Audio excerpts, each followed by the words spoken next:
हा sting energy drink या पेया संदर्भातला आहे आणि आपल्या परवानगीने अध्यक्ष महोदय हे दोन जे स्टिंगचे पदार्थ आहेत हे मी आपल्याकडे पटलावरती ठेवू इच्छितो.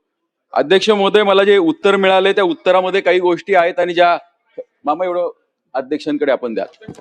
तर याच्यामध्ये सगळ्यात महत्वाचा मुद्दा असा आहे अध्यक्ष महोदय की स्टिंग हे पेय पदार्थामध्ये हे एनर्जी ड्रिंक आहे, याच्यामध्ये कॅफेन, टोरेन आणि शुगर हे तीन गोष्टींचं प्रमाण सापडतं आणि ह्या तीन गोष्टींचं जे प्रमाण आहे अतिशय महत्वाचं आहे.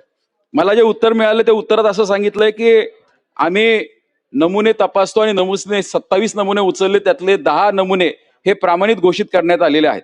अध्यक्ष महोदय, या नॉन अल्कोहोलिक एरिएटेड ड्रिंक्स मध्ये जवळजवळ 400 mg पर्यंत कॅफेन हे अलाउड आहे. या स्टिंग मध्ये 72 mg कॅफेन आहे. त्याचबरोबर याच्यामध्ये टोरेन आहे आणि याच्यामध्ये शुगर आहे. शुगर जवळजवळ 34% अध्यक्ष महोदय आहे. माझं सांगण्याचं तात्पर्य एकच आहे, तसं पाहिलं तर हे नियमात बसतं, हे ड्रिंक नियमात बसतं, पण याचं जे कॉम्बिनेशन आहे हे खूप डेडली कॉम्बिनेशन आहे. याच्यामुळे मुलांना लत लागते आणि हे स्वतः उत्पादक हे त्यांच्या रेकॉर्डवरती मान्य करतात. ह्याच्यावरती त्यांनी लिहिलंय not suitable for children, pregnant women. म्हणजे एवढं असताना सुद्धा सर्रास स्टिंगचा विक्री ही शाळा परिसरामध्ये केली जाते आणि हे थांबवण्यासाठी सरकारने एक अध्यादेश सुद्धा काढला होता. अन्न व औषध प्रशासनाने 3 ऑक्टोबर 2024 व 17 जानेवारी 2025 ला अध्यादेश काढला होता. त्यानुसार हे सांगण्यात आलं होतं की आम्ही काही पदार्थ हे ताब्यात घेऊ आणि त्याची तपासणी करू. दुर्दैवाने अध्यक्ष महोदय हे तपासणी केली तर हे क्लिअरच येणार आहे. माझी आपल्या मार्फत सभागृहाला एक विनंती अशी असणार आहे, मी पॉइंटेड एक 4 प्रश्न आपल्याला मंत्री महोदयांना विचारणार आहे की स्टिंग हे घातक आहे हे स्वतः कंपनी मान्य करते, तर जसं आपण तंबाखूजन्य पदार्थांप्रमाणे स्टिंगच्या बाटलीवर देखील सुद्धा हे ठळक लिहिलं पाहिजे, कारण सरकारचा एक नियम आहे की त्यामध्ये लिहिलं पाहिजे. स्टिंगने त्याच्यावर लिहिलंय पण ते वाचता येत नाही अध्यक्ष महोदय, आपण जर बाटली पाहिली तर लक्षात येईल. त्याचबरोबर दुसरा माझा हा पॉइंटेड प्रश्न असा आहे की 18 वर्षाखालील मुलांना स्टिंग विक्री केल्यानंतर त्याला कोणतीही मान्यता देता कामा नये, त्यासाठी आपण काही कोणता नियम आणणार आहोत का? तिसरा माझा पॉइंटेड प्रश्न अध्यक्ष महोदय आहे, जसं आपण तंबाखूजन्य पदार्थ हे 100 यार्डच्या आतमध्ये शाळेपासून विक्रीला परवानगी दिली नाहीये, तर तसे काही निर्बंध आपण आणू शकतो का? फूड अँड सेफ्टीच्या जे 2006 चे निकष आहेत, म्हणजे जो अध्यादेश आहे त्याच्यामध्ये ही आयुक्तांना परमिशन आहे. मंत्री महोदय हे आयुक्तांना आदेश देतील का? त्याचबरोबर माझा चौथा पॉइंटेड प्रश्न असा आहे की स्टिंगची जी धोकादायक आहे याची माहिती फलक हे त्या विक्रेत्याकडे आपण लावायला त्याला सांगणार का? आणि सगळ्यात महत्वाचा अध्यक्ष महोदय, जर एखाद्या 18 वर्षाखालील व्यक्तीला जर स्टिंगची विक्री झाली तर त्याच्यावरती आपण लीगल ऍक्शन कोणते घेणार का? कारण आपण कायद्याने याच्यावरती निर्बंध आणू शकतो. हे निर्बंध आणण्याच्या दृष्टिकोनातून मंत्री महोदय आपण काही पावलं उचलणार आहोत का? कारण तसं पाहिलं जर हे कॉम्बिनेशनचा अभ्यास केला तर दारू पेक्षाही घातक स्टिंग हे आहे, याचे अनालिसिस सुद्धा झालेत. दुर्दैवाने एक एक निकष पाहिला तर प्रत्येक निकषामध्ये ते बसतं. त्यामुळे हे आपण 4 गोष्टी करणार आहोत. मंत्री महोदय. सन्माननीय अध्यक्ष महोदय, स्ट्रिंग ड्रिंक एनर्जी ही जी काही शाळेच्या आवारात विकली जाते अशा पद्धतीने सन्माननीय सदस्यांनी जे सांगितलं ते काही अंशी खरं देखील त्या ठिकाणी आहे.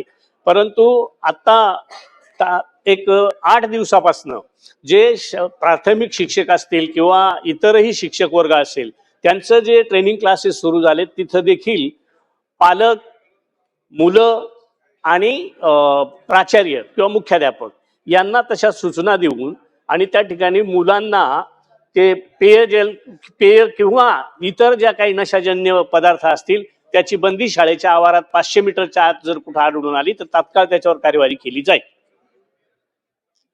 बोला अध्यक्ष महोदय, मोठी राज्यातील एक मोठी व्याप्ती असणार हा प्रश्न आहे.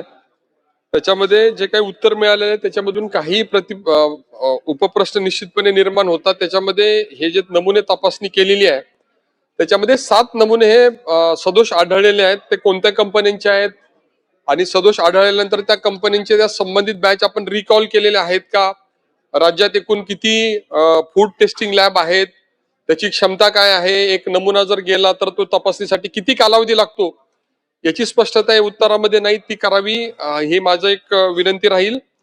दुसरं, शाळेच्या आवारातल्या संदर्भातला याच्यामध्ये उल्लेख आहे. शाळेच्या आवारामध्ये स्टिंग तर फार छोटी गोष्ट आहे, परंतु पुण्याच्या विशेषतः ग्रामीण भागामध्ये अगदी कटिंग पान नावाचा प्रकार असेल, फ्लेवर्ड मिल्क असेल, ही अतिशय घातक गोष्टी विक्री होते. आणि त्याचा या मुलांच्यावर अतिशय वाईट दुष्परिणाम होतोय. त्याच्यामध्ये या कटिंग पान संदर्भात तर अंमली पदार्थही त्याच्यामध्ये टाकले जातात अशी स्थिती आहे. या संदर्भामध्ये आपण राज्यव्यापी धोरण आणि काही ड्राईव्ह घेणं गरजेचं आहे. तो आपण घेणार का?